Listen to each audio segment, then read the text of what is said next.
We're back again with Jody from Australia. Thank you for joining us, Jody.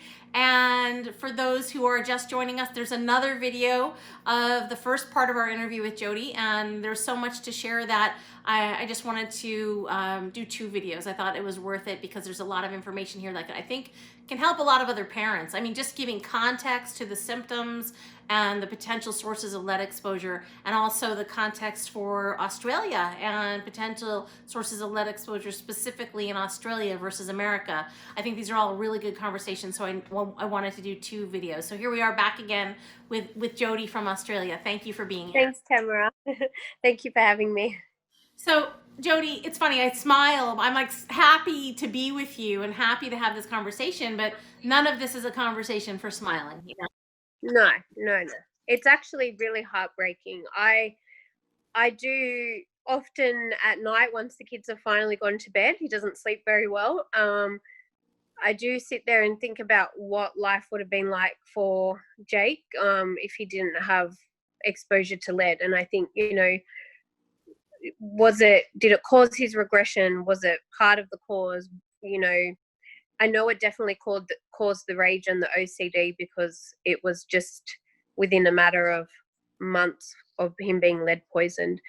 And would he be able to talk if there wasn't lead in the house? All of these things have gone through my mind, and it just makes me sad. It makes me really, it's heartbreaking. And I just think how many other children are affected and how many lives and families as well. What is the best way, do you think, if somebody suspects that they have lead in their home, what is your recommendation for testing?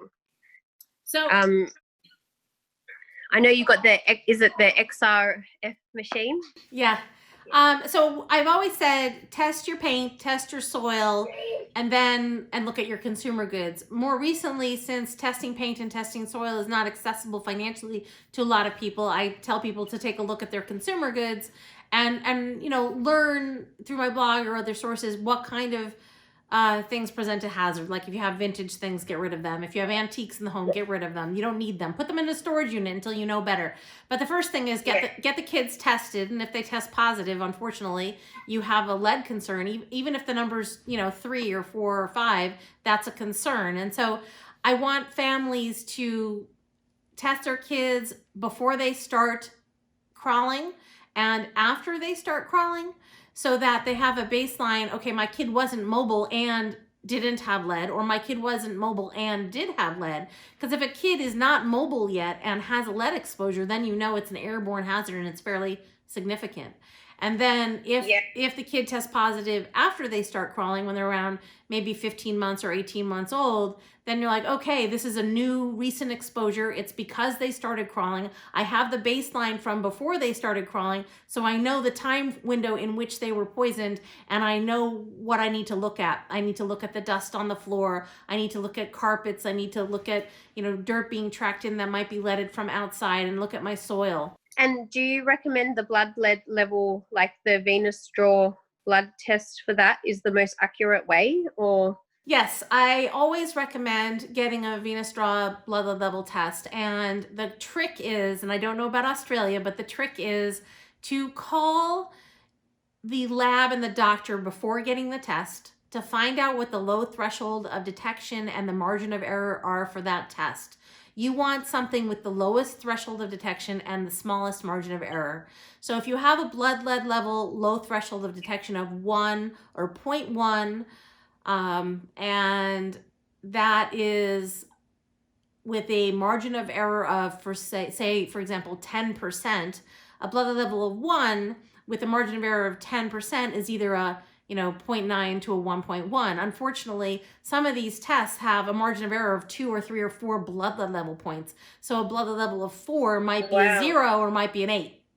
And so that's something I had no idea about as well. So because I'm about to get Jacob tested and Isaac tested again, so I definitely will be asking those questions. I think one question I'd like to ask is, given that your child is 6 years old, did you Yes. get any flack from the doctor? Because here in the United States, there's this false cutoff that the CDC has arbitrarily set the age of 6 as a level after which they don't encourage blood lead testing. When Dr. Rosen in my film specifically says we should test kids periodically, annually through the teen years, and that there is no real reason to cut things off at the age of 6 because we have also exposures with older children. Obviously, or it sounds like your son was maybe positive when he was younger and then re-exposed by something recently, maybe through pica or any, something along those lines. Yes, he actually does have pica, and just recently he swallowed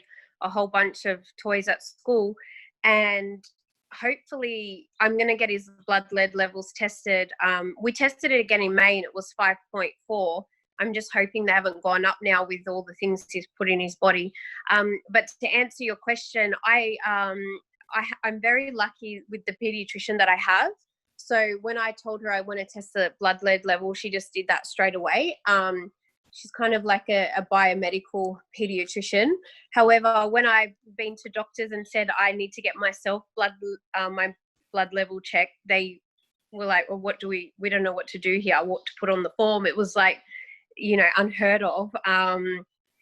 So I think as a general GP, if you requested it, they would probably wonder why you're requesting it or say no. They generally don't like to give kids blood tests unless they have to or they have a reason to. But from my point of view, my son he has regressive autism. So, he was developing typically and regressed, and nobody ever thought to check his blood lead level until I started down the biomedical road. It's also quite disappointing that the guy from the health department said to me that, a lot of kids that do come in with lead, or that they see with lead poisoning, do have development delays or autism, and they don't know whether it was the lead poisoning or autism, because, it can present with the same neurological symptoms. And I think, where's the education? Why aren't there flyers in the doctor's office? I had no idea that lead could be in so many things. And people I talk to think I'm crazy because I've changed all my mugs to glass mugs. I'm not drinking from regular coffee mugs. I look at things and I go, that could have lead in it. We're not getting that. And they think I'm nuts. But your page has helped me realize so many things can have lead in it, and it's a risk. We had one of those front doors that had the kind of colored LED lighting. I did a dust sample of that, and I sent it off I did it through the lead group here in Australia, and I sent it off to a lab, and that was quite high. So we've changed our front door, but we've got to change the actual frame now. And that's through the lead group in Australia? And yes. So that's L.E.A.D group. Yeah, that's it. And that's Elizabeth O'Brien. And have you talked to Elizabeth personally? Yes, I have. I've talked to her personally, and she's been wonderful. And she wrote me a big report, and the report was really handy because, my husband said, "Oh, the door isn't that high. Trust me, it's not a risk." And it was actually flagged as, immediate, remove your door now. And and the shocking thing is they still sell those doors. If you go down to Doors Plus, and when he did go down to Doors Plus and FaceTime me to pick a door, I could see one of those LED light doors in the background, and I'm going, oh my gosh, they're still selling them. So it's crazy. Yeah, that's interesting. So first off, I want to say, I'm glad you connected with Elizabeth in Australia. She's amazing. Her group's amazing. She helps support my film. She actually contributed to help fund the film. So she's been an amazing resource. And it's so needed. The work that she's doing there is so needed, in part because Australia has some of the largest active lead mines in the world. Wow, I did not know that. And so the lead comes from Australia, is shipped to England, and then that product is distributed all over the world. Thanks for taking the time with me today. I really appreciate that you're here and sharing your story to help other families. And I can't thank you enough for being brave enough to share your story publicly in this way. It makes a difference. The more of us that get together and share our stories publicly, the bigger difference we're going to make for other families. Yes, most definitely. And the more children, hopefully we can save other children from going through the same things that our kids have. So thank you for having me again. I look forward to speaking to you again soon. Okay, me too. Me too. I'll follow up with you on Facebook. See you later.